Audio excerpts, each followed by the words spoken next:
Project રજૂ કરવા માટે ધોરણ 9માં અભ્યાસ કરીએ છીએ. મારું નામ પટેલ શાલકા છે. મારું નામ પીઠડિયા ચાલુ છે. હાલના હૈદરાબાદમાં 1/3 જેટલો કચરા વેસ્ટ થાય છે. તેના મેનેજમેન્ટ માટે તેનો વ્યવસ્થિત રીતે ઉપયોગ કરવા માટે આ પ્રોજેક્ટ બનાવવાનો. આ પ્રોજેક્ટ દ્વારા અમે KFC અને ડોમિનોઝ જેવા 2 રેસ્ટોરન્ટ ફૂડ કોર્ટ જેવું બનાવ્યું છે.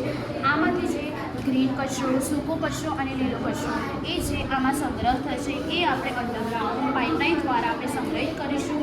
એ સંગ્રહિત કચરો પહેલાં આપણે ગ્રીન વેસ્ટને આપણે ક્રશર મશીનમાં લઈ જઈશું. એ ક્રશર મશીનમાં આપણે તેને ક્રશ કરીશું. એ ક્રશ કરીને એ ખાદ્ય પદાર્થનો આપણે સંગ્રહ કરીને એનારોબિક એસિડ્સનું મિશ્રણ કરીશું. એ એનારોબિક એસિડ તે કચરામાં સારી પદ્ધતિઓ લાવશે અને બિન શુદ્ધિકરણ જે હશે એ દૂર કરશે. બિનઉપયોગી કચરો જે હશે એ દૂર કરશે. એ સંગ્રહિત કચરો આપણે ટ્રક દ્વારા ટ્રકની માધ્યમથી બાયોગેસ ઉત્પન્ન કરવા માટે બાયોગેસનો સિદ્ધાંત બતાવ્યો છે. એ બાયોગેસમાં ભેગો થશે. ત્યાંથી બાયોગેસ ઉત્પન્ન થશે. એ બાયોગેસ એક હાઉસ એટલે કે ઘરમાં પ્રકાશ ઉર્જા એ બધું મેળવવા માટે આપણને ઘરમાં કુદરતી રીતે ઉપયોગી છે.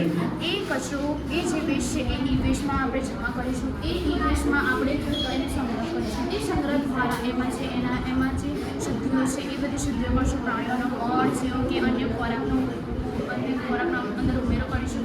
એમાંથી આપણે એ વેસ્ટને આપણે અહીંયા ટ્રક દ્વારા માધ્યમમાંથી કાર્બનિક